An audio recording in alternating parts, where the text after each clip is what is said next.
Top quality और consistent performance के लिए सिर्फ सिल्वर पंप नाम याद रखना। સુરતમાં ગેરકાયદે ગર્ભ પરીક્ષણ કરનારા તબીબો પર તવાઈ બોલાવવામાં આવી। અમરોલી વિસ્તારમાં આરોગ્ય વિભાગે આ કાર્યવાહી હાથ ધરી। ગેરકાયદે ગર્ભ પરીક્ષણ કરતા ડોક્ટર વિજય ઝડપિયા અને ડોક્ટર હિતેશ જોશી સકંજામાં આવ્યા છે। ગર્ભ પરીક્ષણ પેટે 10 થી 15,000 વસૂલતા વચેટિયા સામે પણ કાર્યવાહી કરાઈ છે। અમરોલીની શિવમ હોસ્પિટલ, લિંબાયતી ઓમ સાઈ ક્લિનિક વરુણીમાં ગર્ભ પરીક્ષણ થતું હતું। તો સુરત કોર્પોરેશન આરોગ્ય અધિકારી ડોક્ટર અનિલ પટેલે અમરોલી પોલીસમાં ગર્ભ પરીક્ષણ કરનારા તબીબો સામે ફરિયાદ નોંધાવી છે। ગેરકાયદે ગર્ભ પરીક્ષણ કરતા અમરોલીના ડોક્ટર હિતેશ જોશી, લિંબાયતના ડોક્ટર વિજય ઝડપિયા અને મુકેશ બડગુજર સામે ફરિયાદ નોંધાવી છે। તેમના મોબાઈલ ફોનમાં ગર્ભ પરીક્ષણ કર્યું હોવાના પુરાવા પણ મળી આવ્યા છે।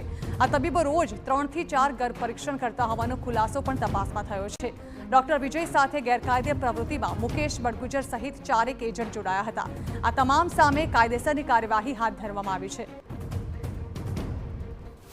અમારી પીસીપીએનડીટી એક્ટ હેઠળની જે અમારી જિલ્લાની ટીમ એકદમ સક્ષમ છે અને એના દ્વારા જે પણ જે શંકાસ્પદ આવી ઇલીગલ કામગીરી કરવામાં આવતી હોય ત્યાં અમને જે ફરિયાદો મળે છે એમના અગેન્સ્ટમાં દરોડો પાડીને તપાસ કરીને એમની અગેન્સ્ટમાં પણ આ રીતે એફઆઈઆર અને કોર્ટ કેસ કરવામાં આવશે।